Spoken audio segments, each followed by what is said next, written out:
തിരിച്ചവർ കപ്പൽ കേറി മലനാടു നോക്കി പുറപ്പെട്ടാറേ.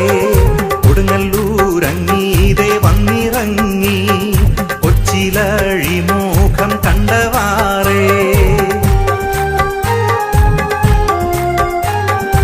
ഈരേഴു നാലു വെടിവച്ചു ഗോപുരം കേറുന്നപ്പോൾ ശിപ്പായിമാരവർ വിളികൊള്ളുന്നു. സന്തുക്കളൊക്കെ തളരുന്നയ്യോ.